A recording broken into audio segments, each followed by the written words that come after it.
Alors je fais suite à Marielle Morange, dont je rappelais que c'est sous sa direction qu'a été édité le livre Pierre de Fermat, l'énigmatique. La maison d'édition m'en a laissé quelques exemplaires, c'est une belle iconographie, et à 18 €, vous pourrez partir avec. Vous pouvez le consulter, si vous êtes satisfait, vous l'achetez, et si vous ne trouvez pas ça intéressant, vous l'achetez quand même. Bien. Alors, cette dernière communication me fait penser à la situation où j'étais quand je faisais la course à pied avec des collègues. Alors, je courais avec un collègue, et puis, vers la fin, c'était la dernière montée, les 500 mètres, kilomètres. On était bien fatigué, et c'est là qu'il m'a scellé toutes ces vérités. Donc, je vais faire un petit peu pareil avec vous, mais tout en restant dans le temps imparti. Conjecturer en mathématiques comme Fermat. Conjecture. Si on ouvre un dictionnaire quelconque à ce mot, voici ce qu'on peut trouver. Hypothèse formulée sur l'exactitude ou l'inexactitude d'un énoncé dont on ne connaît pas encore la démonstration. En d'autres termes, c'est une question ouverte, même plus que ça, pour laquelle une affirmation a été prononcée. Oui, je pense que cette assertion est vraie. Ou bien, ce qui a la même portée logique, non, je conjecture que cet énoncé est faux. En mathématiques, comme dans beaucoup d'autres sciences, les conjectures ont toujours joué un rôle stimulant et moteur. Chaque domaine des mathématiques a ses conjectures, plus ou moins connues, plus ou moins compréhensibles, de la part des spécialistes ou pas.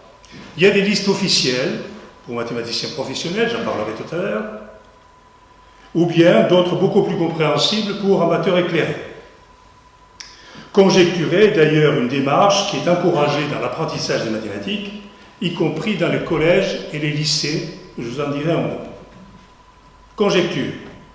Comment, en prononçant ce mot, ne pas penser à celle qui a fait la célébrité de Fermat? Le génial occitan avait dans sa besace d'autres énoncés que la dite grande conjecture.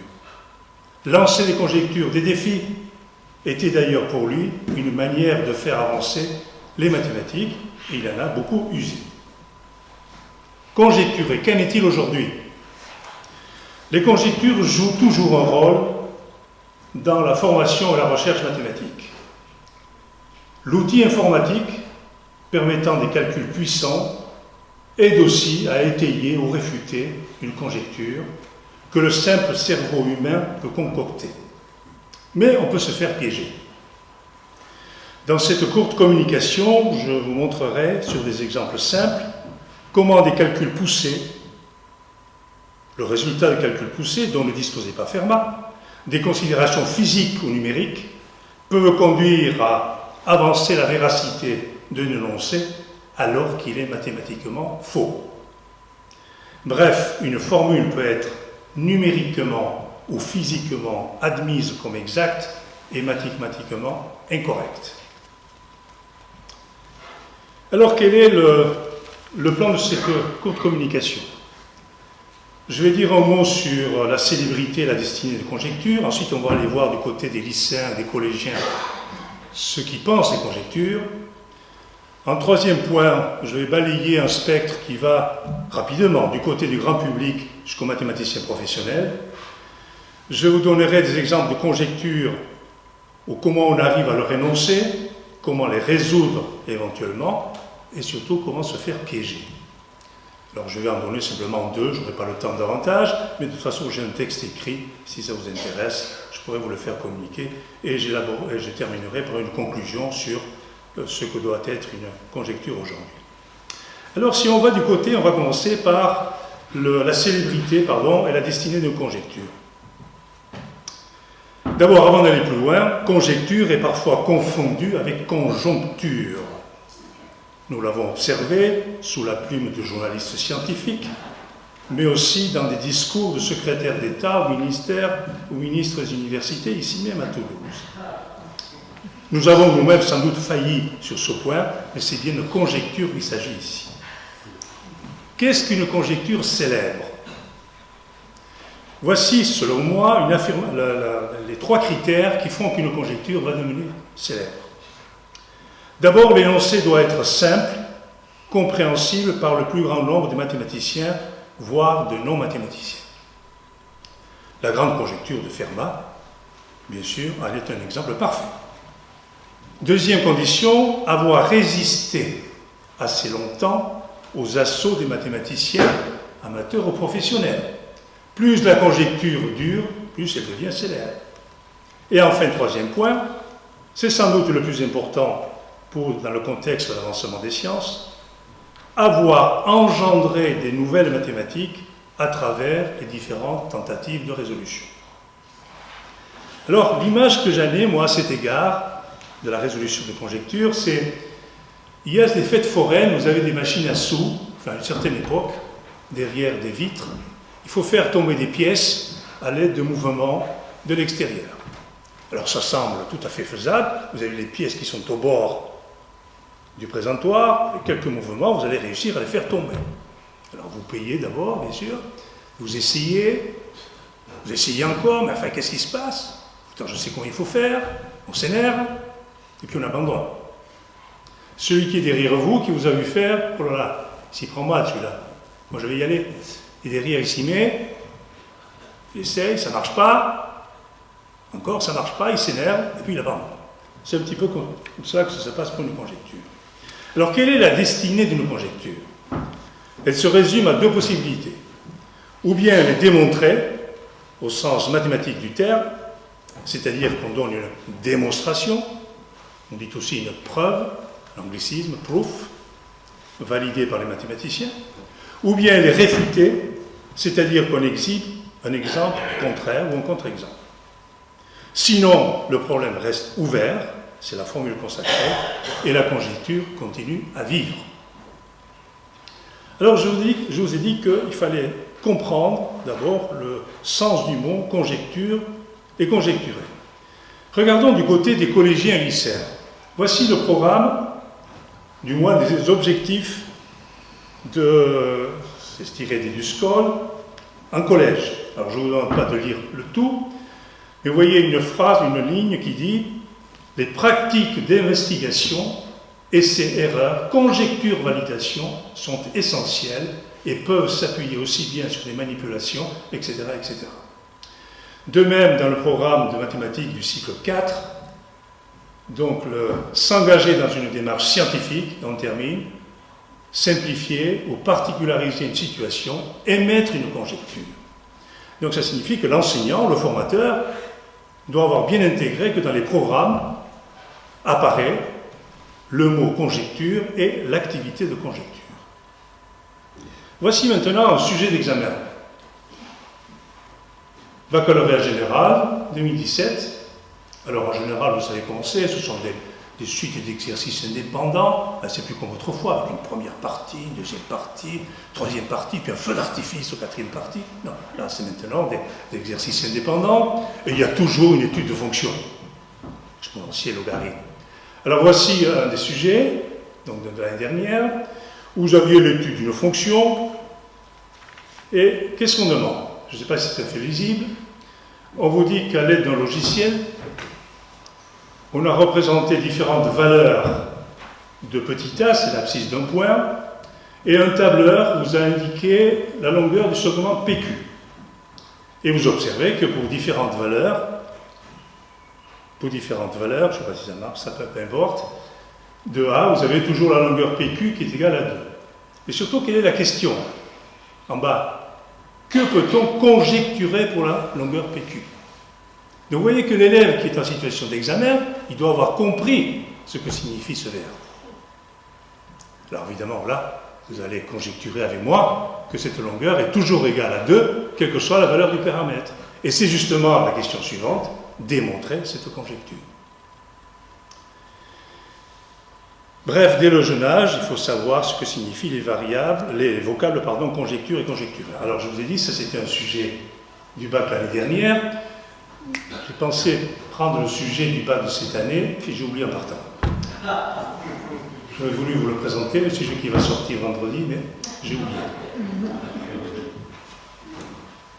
Alors, du côté du grand public et des mathématiciens professionnels. Si je regarde sur YouTube, personne ne regarde plus les livres, ça n'existe plus les livres. On regarde YouTube, bien sûr. J'exagère. Un jeune mathématicien et vulgarisateur, Michael Launay, a créé un site présentant le top 5, selon lui, des problèmes de mathématiques simples mais non résolus. Il a posté ça en juillet 2016 et cette vidéo a été vue plus de 400 000 fois. Donc c'est bien plus que la somme de toutes les lectures de mes livres ou articles.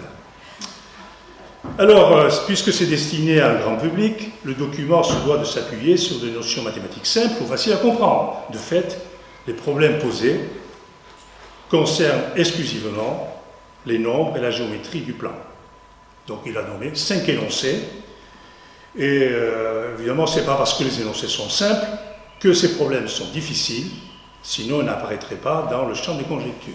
Donc voilà, sur YouTube, vous avez le top 5, selon Michael Launay, des conjectures mathématiques. Facile à comprendre, mais pas facile à résoudre.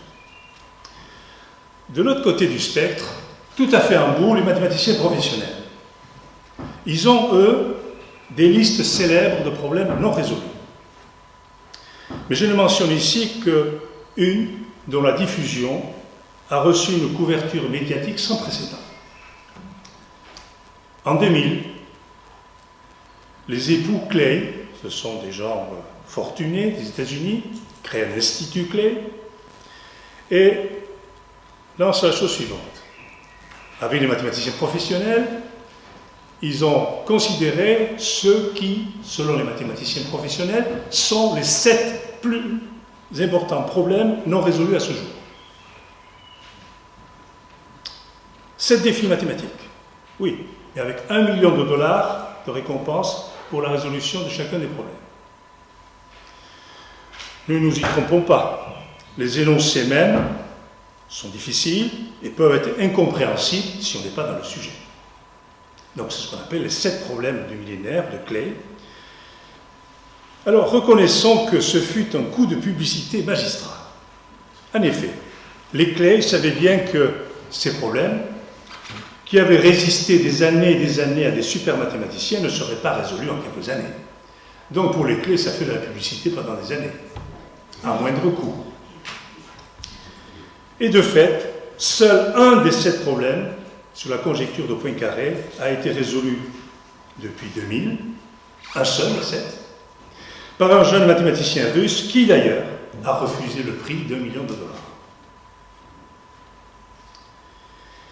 Entre ces deux extrémités du spectre, les mathématiciens de tout niveau, chacun dans son domaine d'expertise, est confronté à des conjectures qu'il essaie de résoudre parfois et qu'il contourne le plus souvent. Alors je vais, dans le paragraphe suivant, vous donner des exemples de conjectures ou comment arriver à leur énoncer, comment les résoudre éventuellement, comment se faire piéger. Bon, je vais en choisir 2. Je vais en choisir 2 et je vais en choisir un qui est relativement récent, des années 2000, et pour vous montrer comment finalement on peut se faire piéger. Dans les années 2000, 2 mathématiciens dont nous connaissons, que nous connaissons bien d'ailleurs, David et John Borwein, ce sont le père et le fils d'ailleurs, ont été amenés à considérer des intégrales, rassurez-vous, je vais vous le montrer, parce que je sens que vous avez envie de les voir, qui dépendent d'un entier naturel n. Peu importe la motivation, parce qu'il y en a une, physique, calcul des probabilités ou géométrie. Peu importe la motivation, on n'a pas d'incidence sur nos discussions. Voici dans toute leur splendeur ces intégrales, celles qui sont en haut. Alors d'abord, c'est une intégrale sur un intervalle qui n'est pas borné, de 0 à l'infini. C'est la fonction sinus x sur x qui est bien connue des physiciens, c'est le sinus n cardinal. Après, ça ressemble à peu près à la même chose, avec des variables qui sont un peu différentes. Et ainsi, sous le signe d'intégration, vous avez un produit de n plus 1 terme. Il y a une signification physique derrière. Si je fais ça pour n égale 0, la première intégrale, I0, c'est une intégrale connue, de tout étudiant en mathématiques et en physique. Il a rencontré ça en théorie du signal, électronique, parce qu'on étudie la transformée de Fourier. Enfin bon, ça ne surprend pas. I0, c'est l'instance des intégrales qui sont là-haut, mais avec un seul terme, ça vaut pi sur 2. Aucun problème. N égale 1, vous avez cette fois-ci deux produits. On fait encore le calcul, ça fait encore pi sur 2. Avec n égale 2, les calculs sont encore faisables. Ça fait encore pi sur 2. Et puis, on continue avec n égale 3, 4. On trouve toujours pi sur 2. Bizarre. D'où la tentation normale de conjecturer que cette intégrale qui dépend de n vaut pi sur 2 pour toute valeur de l'entier n. Et c'était la conjecture des Borwein. Alors avant d'aller plus loin, le mathématicien, qui est aussi un peu calculateur numéricien, décide de faire des calculs sur ordinateur pour les valeurs suivantes. N égale 5, 6, 7. Alors avec des procédures numériques assez sophistiquées, parce que vous avez de l'intégration numérique approchée sur un intervalle qui n'est pas borné, enfin bon, c'est du calcul scientifique. Et alors pour n égale 5, 6, ben, ça a l'air de marcher, parce qu'il trouve à la 11e décimale près, toujours pi sur 2. On ne va pas aller chipoter au-delà de la 11e décimale. Pi sur 2. Pi sur 2. Pourquoi chipoter? Et puis la 7e, I indice 7, la 12e décimale qui n'est pas la même. Donc I7, déjà sur le signe intégral, vous avez 8 termes de produit, calcul numérique, compliqué. Bon, la 12e décimale n'est pas bonne. Alors qu'est-ce qu'il pense? Qu'est-ce qui a été pensé? On ne va pas chipoter pour ça. Ça doit être une erreur d'arrondi dans un calcul numérique complexe. Bon. D'ailleurs, son collègue, il a un collègue qui est davantage expert en calcul formel ou symbolique, c'est-à-dire des calculs qui se font avec des lettres, des entiers à arithmétique finie. Alors lui, c'était le cas, lui il pense que, bon, ça doit être encore pi sur 2, mais il y a un léger bug dans le programme de calcul, ce qui explique la différence. Et donc on déclare en chœur, avec les numériciens et les expérimentateurs, que I7 est numériquement ou physiquement égal à pi sur 2. Pourquoi chipoter? Et pourtant, patatras. Le mathématicien, lui, s'acharne sur le calcul exact et trouve la valeur exacte pour I7. Eh bien, la valeur exacte, elle est très proche de pi sur 2, mais ne lui est pas égale. Donc, si on veut être précis, c'est I7, donc c'est pi sur 2 avec une précision qui est là. Donc, la conjecture énoncée est fausse. On en a donné un contre-exemple. Alors, ce comportement un petit peu étrange a une explication mathématique et même physique qui a été donnée récemment. Ce n'est pas le lieu d'expliquer ici. Donc, pour ces intégrales de Borwein, il s'est passé un petit peu ce qui s'est passé pour la célèbre équation de Fermat, c'est-à-dire des résultats corrects et vérifiés pour des premières instances de l'entier n. Après, on n'en savait trop rien. Comme quoi, il ne faut pas généraliser trop vite. Et en mathématiques, rien ne remplace une démonstration. Alors c'est quand même assez curieux que ces intégrales, qui viennent de la théorie du signal, jusqu'à 7, elles sont toujours égales à pi sur 2, et puis, hop, il y a une petite bifurcation qui se fait à partir de 7. Depuis, on a trouvé des explications pourquoi ça se passe comme ça, mais c'est après. Pourquoi effectivement, après du 7e, il y a quelque chose qui se passe, je pourrais vous donner la réponse si ça vous intéresse, pourquoi il y a une petite différence par rapport à pi sur 2. Mais là, on s'était fait clairement piéger. Bon, pour les applications, que je mette I7 avec la 11e ou la 12e décimale, on est tout à fait satisfait. Voilà donc les intégrales de Borwein. Un autre exemple qui nous rapproche de Fermat. Alors Fermat, je vais reprendre une équation diophantienne. Alors Fermat s'est intéressé à l'équation x puissance 4 plus y puissance 4 égale z puissance 4. Donc diophantienne, on en a parlé déjà dans la journée, un hommage à Diophante, etc., etc. Donc cette équation, la première, x puissance 4 plus y puissance 4, elle n'a pas de, égale z4, n'a pas de solution entière, on le sait maintenant. Mais peut-être que Fermat aurait pu être intéressé, et peut-être l'a-t-il été, par l'équation x4 plus y4 plus z4 égale w4, un nombre entier. Autrement dit, la question est, est-ce qu'il y a des nombres entiers, x, y, z, w, qui vérifient cette équation, qui ressemble à la précédente, sauf qu'il y a un terme de plus. Mais le plus fort dans cette affaire, c'est que Euler pensait que ça n'était pas possible. Donc lui conjecture, il n'y a pas de solution. Euler.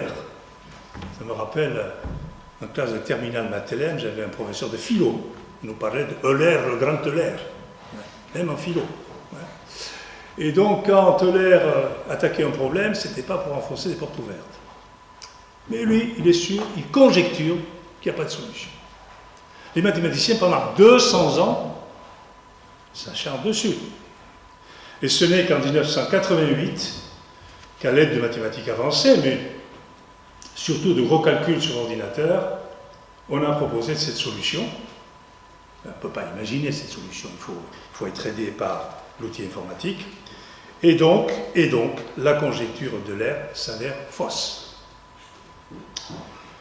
Pire encore, le dénommé Elkis a démontré qu'il y avait une infinité de solutions entières à l'équation que je vous ai montrée. Il a même proposé des solutions un peu plus petites, en taille, avec des entiers quand même à 5-6 chiffres. Puis on pourrait multiplier comme ça des exemples. Conclusion, les démonstrations de conjecture lorsque ça se produit. Tenter de démontrer une conjecture. Parfois, un mathématicien y passe sa vie. Il arrive qu'une conjecture soit démontrée par un mathématicien qui ne connaissait pas forcément, exactement ou complètement, ce qui avait été fait sur le sujet. Donc ça peut être aussi intéressant du point de vue approche scientifique. Quand on est complètement dans le sujet, on n'arrive pas à avancer, puis quelqu'un qui est à côté, il ne connaît pas forcément tout ce qui a été fait, mais qui vient avec d'autres méthodes, d'autres idées, arrive à faire avancer le sujet, voire à le résoudre. Ça s'est produit. Attaquer la résolution d'une conjecture peut apporter des mathématiques nouvelles, notions techniques nouvelles, avec parfois des connexions inattendues entre différents domaines des mathématiques. Alors je vous ai dit, les conjectures mathématiques peuvent être plus ou moins spécialisées, plus ou moins sophistiquées dans leur énoncé. Tout mathématicien professionnel est capable d'en énoncer un certain nombre dans son domaine. Il y a même des mathématiciens célèbres qui ont dressé pour le XXIe siècle leur liste de problèmes à résoudre favoris. Donc, je vous ai parlé de l'Institut Clay, mais un autre mathématicien, Smale, a énoncé, voilà, au début du siècle, en fait, voilà pour le siècle qui vient, les problèmes que je considère les plus importants. Et je voudrais terminer par 2 phrases concernant les conjectures, qui sont tirées de même ouvrage. La première est dure. Elle est due, d'après Alain Cohn, il a entendu de Gustave Choquet. Choquet était un mathématicien français, que beaucoup d'entre vous ont connu. Elle est de fait terrible. La voici. On doit, par une approche frontale d'un problème ouvert bien connu, prendre le risque qu'on se souvienne plus de vous par votre échec que par toute autre chose. Autrement dit, on peut se souvenir de mathématicien, non pas parce qu'il a résolu un problème, mais parce qu'il a réussi, parce qu'il a passé sa vie à essayer de résoudre un problème qu'il n'a pas résolu. Terrible. Enfin, un autre mathématicien, Sir Atiyah, ce sera le point final de ma communication, il explique selon lui ce que doivent être des conjectures. Alors je serais tenté de le lire d'abord en anglais, parce que c'est que la chairwoman apprécierait. Some problems open doors. Certains problèmes ouvrent des portes. Some problems close doors. Certains problèmes ferment des portes. And some remain curiosities. Certains restent des curiosités. But all sharpen our wits. Donc tous aiguisent notre acuité and act as a challenge and a test of our ingenuity and techniques. Et tous jouent le rôle de défi, de test pour notre ingéniosité et notre compétence technique. Je vous remercie de votre attention.